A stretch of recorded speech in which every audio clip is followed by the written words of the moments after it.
மரியாதைக்குரிய செங்கோட்டையன் அண்ணன் அவர்களுக்கு வணக்கம். அண்ணா, யாரு வேணா எந்த இயக்கத்தில் வேணா சேரலாம், அது அவங்களோட விருப்பம். ஆனா திமுகவும் அண்ணா திமுகவும் ஒண்ணு, இது ரெண்டும் வேற இல்ல அப்படின்னு என்னைக்கு சொன்னீங்களோ அன்னைக்கு உங்க மேல இருக்கிற மரியாதை மிகவும் குறைஞ்சிருச்சுங்கண்ணா. ஏன்னா புரட்சி தலைவர் திமுக எதிர்த்து இந்த கட்சி ஆரம்பிச்சார். அவருக்கு எவ்வளவு தொந்தரவு கொடுத்தாங்க திமுக. புரட்சி தலைவி அம்மா அவர்களை சட்டசபையில் ஒரு பெண்ணுன்னு பார்க்காம எவ்வளவு துன்புறுத்தினாங்க. புரட்சி தலைவி அம்மா அவர்களும் எவ்வளவோ ஒரு பெண்ணா இருந்து திமுகங்கிற தீய சக்தி எதிர்த்து தான் இந்த கட்சியை நடத்தினாங்க. கடைசியில் அம்மா உடம்பு முடியாது இருந்தப்ப கூட அவ்வளவு தொந்தரவு கொடுத்தாங்க. உங்களுக்கு தெரியும். நீங்க 10 முறை எம்எல்ஏ ஆகிறக்கா ஒவ்வொரு தடவை உங்க தொகுதியில் போய் பிரச்சாரம் பண்ணும்போது திமுக தீய சக்தி, திமுக சரியில்லை, திமுக வேற, அண்ணா திமுக வேறன்னு சொல்லி தான் மக்கள்கிட்ட ஓட்டு வாங்கியிருக்கீங்க. அப்போ ரெண்டும் ஒன்றும் தெரிஞ்சுட்டு பொய்யா சொன்னீங்க இல்லையா? இல்ல நீங்க இப்ப எல்லாரும் ஒன்றிணைஞ்சிருந்தாலோ, ஒருவேளை நீங்க இப்ப பொறுப்புல இருந்திருந்தாலோ அதிமுக ஆட்சியை தான் தூய ஆட்சின்னு சொல்லியிருப்பீங்க. ஏன்? நீங்களே பள்ளிக்கல்வித்துறை அமைச்சராக இருக்கப்போ எத்தனையோ நல்ல திட்டங்களை எடப்பாடியார்கிட்ட அனுமதி வாங்கி எடப்பாடியாரோட தலைமையில அதை அறிவிச்சு அந்த திட்டத்தையும் பாராட்டி இது அதிமுக நல்ல ஆட்சி, தூய ஆட்சி, அம்மாவின் ஆட்சி நீங்களே சொல்லியிருக்கீங்க. இன்னைக்கு நீங்க வேணா மாத்தி பேசலாம், ஆனா அதிமுக தொண்டர்கள் மாத்தி பேச மாட்டாங்க. ஏன்னா புரட்சி தலைவர் அவர்கள் இறந்ததுக்கு அப்புறம் அவர் தான் கட்சி தான் அவரே போயிட்டார், கட்சி இருக்காது. நாங்க இதுவரைக்கும் கட்சி இருக்கிற காரணம் தொண்டர்கள். புரட்சி தலைவி அம்மா அவர்கள் மிகப்பெரிய ஆளுமை, இந்தியாவே திரும்பி பார்த்தது.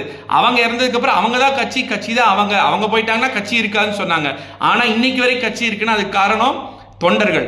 புரட்சி தமிழர் எடப்பாடியார் அவர்கள் இதுவரைக்கும் அதிமுக சரித்திரத்திலேயே அதிக சீட் 75 சீட் ஜெயிச்சு எதிர்கட்சியில தலைவரை இன்னைக்கு உட்கார்ந்து இருக்காருன்னா அதுக்கு யாரு காரணம்? தொண்டர்கள். அதனால அம்மா அவர்கள், புரட்சி தலைவி அம்மா அவர்கள் எனக்கு பின்னாடி 100 ஆண்டு காலம் இந்த கட்சி இருக்கும் அப்படின்னு யாரை நம்பி சொன்னாங்க தெரியுங்களா? மன்னிக்கவும், எந்த தனி மனிதனையும் நம்பி சொல்ல, தொண்டர்களை நம்பிதான் சொல்லியிருக்காங்க.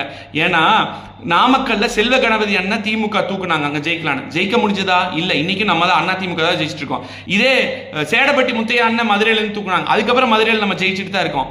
இங்க தோப்பு வெங்கடாச்சலம் அவர்கள் போனதுக்கு அப்புறமா அங்க சாதாரண ஜேகேங்கிற கிளை செயலாளர் அவர்கள் ஒரு முன்னாள் அமைச்சர் தோப்பு வெங்கடாச்சலம் எடுத்து ஜெயிக்கிறாங்க.